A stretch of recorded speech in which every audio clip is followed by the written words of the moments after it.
Good morning दोस्तों, आप सभी का स्वागत है आपके अपने यूट्यूब चैनल आर के मैथमेटिक्स पर।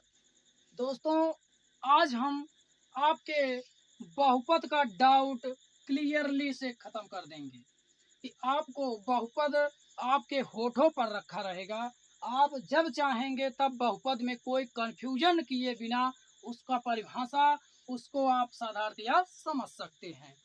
तो जानिए बहुपद क्या होता है। चर और अचर के गुणनफल को बहुपद कहते हैं। शॉर्टकट में चर और अचर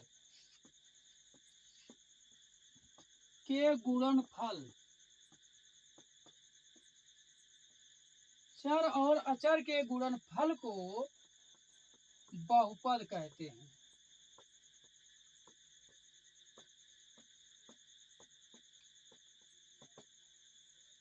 चर और अचर के गुणनफल को बहुपद कहते हैं। अब आप सोचेंगे कि चर क्या है और अचर क्या है, तो पहले अभी हम ये भी जान लेते हैं कि चर और एक होता है अचर। एक होता है चर और एक होता है अचर। चर का मतलब होता है चरने वाला। चर का मतलब चरने वाला, चरने वाला यानी कि बोला जाए तो अस्थाई। अस्थाई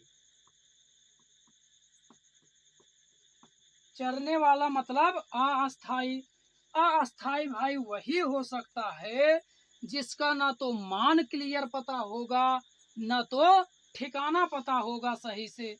और चरने वाले से इसलिए हम लिए क्योंकि जो पशु होते हैं, जो चरने वाले होते हैं, वो एक स्थान पर तो चरते नहीं हैं। वो कहीं यहाँ आज चरेंगे, कहीं वहाँ, कहीं वहाँ, तो उनका कोई स्थान फिक्स नहीं होता है। इसलिए चरने वाले यानी कि जिसका कोई अस्थाई मान पता ना हो, उसका वैल्यू फिक्स ना हो, उसका वैल्यू बदलता रहता हो, तो ऐसा कौन सा होता है इसका मान बदलता रहता है। तो हो गया जैसे A B C to Z, A B C to Z हो गया, और एक्स वाई जेड, का खा गा, का खा गा ज्ञा तक, ये सभी जो अक्षर होते हैं और ए बी सी डी होते हैं, ये सभी क्या होते हैं अचर। ये सभी क्या होते हैं चर होते हैं। ये सभी चर होते हैं यानी कि इनका कुछ भी मान हो सकता है। जैसे निकाला जाए यक्स, बोल दिया जाए कि यक्स का मान ज्ञात कीजिए, तो यक्स का मान 1 भी हो सकता है, 2 भी हो सकता है, 50 भी हो सकता है, कुछ भी हो सकता है। यानी कि इसका मान कोई पता, अस्थाई पता नहीं है, तो इसको क्या बोला जाएगा, चर बोला जाएगा। और अचर, आ का मतलब अस्थाई, अचर का मतलब अस्थाई यानी अ मतलब नहीं, चर मतलब चरने वाला, यानी कि जो नहीं चरता हो, ना चरने वाला, ना चरने वाला यानी कि अस्थाई। क्या अस्थाई भाई, जिसको भूख नहीं है, जिसको कोई भूख नहीं है, वो क्यों इधर उधर घूमेगा, वो तो अस्थाई एक स्थान पर पड़ा रहेगा अपना ऐशो आराम की जिंदगी जीते हुए। तो अचर ये वह संख्याएं होती हैं जिनका केवल एक मान फिक्स होता है, जिनका एक मान फिक्स होता है, उसी को बोला जाता है अचर। अचर में आती हैं जैसे गिनतियां हो गई, जैसे 1 2 5 9 50 एंड सो ऑन। इस प्रकार जितनी भी संख्याएं, अगर कोई संख्या एक है तो क्या आप एक को 5 लिख सकते हैं? एक को आप कभी 10 लिख सकते हैं? कभी नहीं लिख सकते। इसलिए जो अचर होते हैं वो फिक्स होते हैं। अगर 5 है तो 5 फिक्स है, अगर 1 है तो 1 फिक्स है, अगर 20 है तो 20 फिक्स है।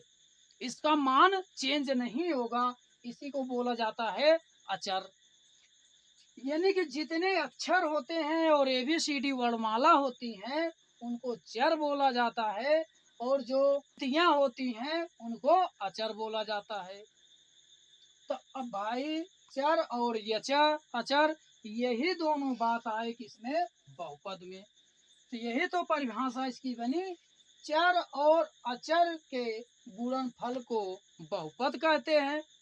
तो बहुपद बना कैसे, अब उसमें कुछ XYZ होंगे और ये गिनतियां भी होंगी, इस तब ये बनेगा क्या, बहुपद। तो जैसे हम एग्जाम्पल यहाँ लेते हैं, फॉर एग्जाम्पल, जैसे एग्जाम्पल में देखते हैं x² प्लस 4y, ये हो गया क्या, ये बहुपद हो गया। 8x² हो गया, ये क्या हो गया, बहुपद हो गया। क्यों, क्योंकि इसमें जो है चर और अचर दोनों मिले हैं, इसलिए चर और अचर दोनों के गुणनफल को ही बहुपद बोला जाता है। इस प्रकार बहुत सारे एग्जाम्पल हो जाएंगे, जैसे x³ plus 2y minus 3z। तो इस प्रकार बहुत सारे एग्जाम्पल हैं जिसके माध्यम से हम बहुपद को समझ सकते हैं। ये है बहुपद, ये सभी क्या है, बहुपद है। तो मैं आशा करता हूँ कि आप सभी को बहुपद समझ में आ गया होगा, और उसके साथ साथ एक तीर से आप डबल निशाना भी कर लिए, यानी कि बहुपद के साथ साथ आप चर और अचर को भी जान गए। और अब इन दोनों में हमारे हिसाब से कोई भी कंफ्यूजन नहीं होगा। आप इससे निकाल लेंगे कि चर का मतलब होता है कि चलने वाला, यानी कि अस्थायी चरने वाला। तो जैसे अक्षर जो होते हैं ये इनका स्थायी मान पता नहीं होता है, इसलिए ये चर होते हैं। और जो अचर होते हैं, अचर का मतलब जो न चल पाता हो यानी अस्थायी हो, वो क्या होते हैं, अक्षर होते हैं। वो सभी क्या होती हैं, गिनतियां होती हैं। और गिनतियों में जो एक मान अस्थायी पता चल गया तो वो फिक्स हो जाता है, वो अस्थायी हो जाता है, इसलिए इसको बोला जाता है अचर।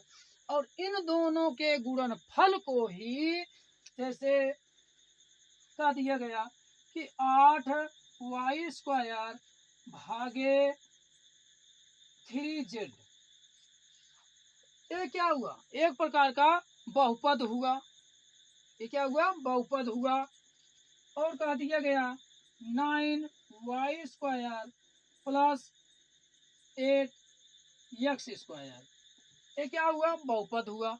क्यों, क्योंकि इसमें चर और अचर दोनों के गुणनफल हैं, यानी कि दोनों से मिलकर बना है, चर और अचर दोनों से इसका निर्माण हुआ है, इसलिए क्या है, बहुपद है।